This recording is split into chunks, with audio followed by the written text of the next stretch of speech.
أعوذ بالله من الشيطان الرجيم بسم الله الرحمن الرحيم أينما تكونوا يدرككم الموت ولو كنتم في بروج مشيدة. Ngicela Allah angivikele kusathane ongathandwa.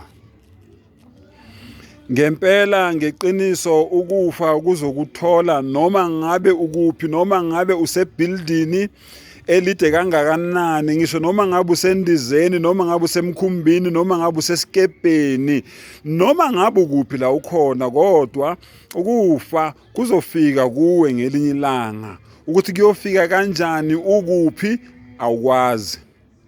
Ngakho ke bafowethu sila ukuzoxwayisa abantu ngalelo langa lelo, liyeza lelo langa lelo. Usho njalo umdali uthi noma ngabe ukuphi ukufa kuyofika kuwe kuyokuthola, noma ngabe usebuilding elikhulu kangakanani, elide kangakanani, noma ngabe usendizeni, noma ngabe usemkhumbini, noma ngabe uyatshuza phansi kolwandle, kodwa ukufa kuzokuthola uyathanda noma awuthandi.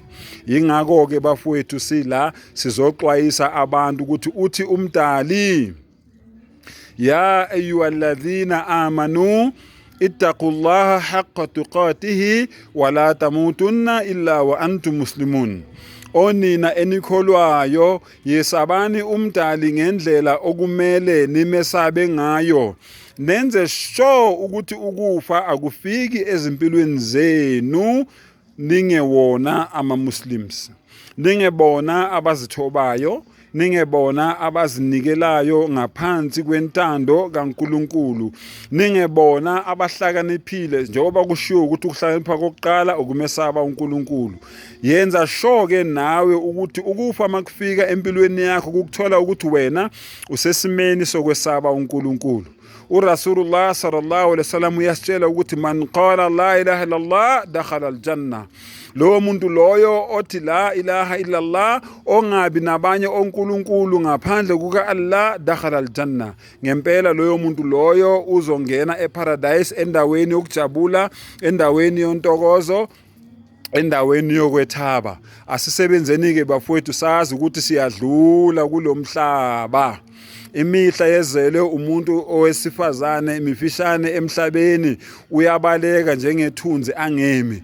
Njengoba wazi ke mfowethu nawe dadewethu ukuthi ngelinye ilanga uzodlula kulomhlaba, lungisa ke indaba yakho nomdali wakho, ube nobudlelwane nomdali wakho ngeqiniso, ngendlela umdali afuna simkhonze ngakhona. Abantu abaningi uma ngabe uthi ukhuluma nabo bathi ngani nathi siyakholwa, ingani nathi siyamkhonza umdali, ingani nathi siyathandaza. Uthi umdali lalela, angifuni ungikhonze ngendlela efunwa uwe, ngifuna ungikhonze ngendlela efunwa yimi.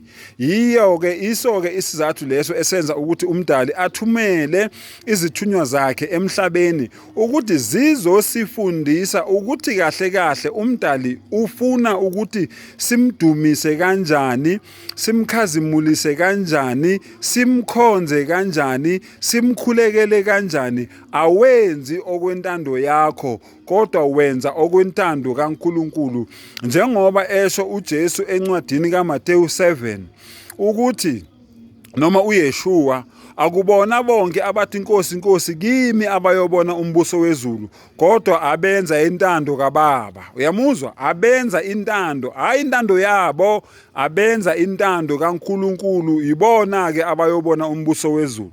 Lokhu kubufakazi bokuthi akufanelanga sikhonze uNkulunkulu ngendlela ethandwa yithi noma efunwa yithi, kodwa kunendlela umdali afuna simkhonze ngayo, noma simkhulekele ngayo, noma simdumise ngayo. Sengathi ke umdali angasipha amandla, asivule amehlo, asivule ingqondo, silalele uma ngabe sitshelwa, asikhiphe ezindleleni zobumnyama nasemakhamandeleni nasemaketangeni kaSathane, kodwa asihambise ekukhanyeni, asiholele endleleni eqondile ngomusa wakhe nangothando lwakhe. Wa akhir dawana anilhamdulillahi rabbil alamin.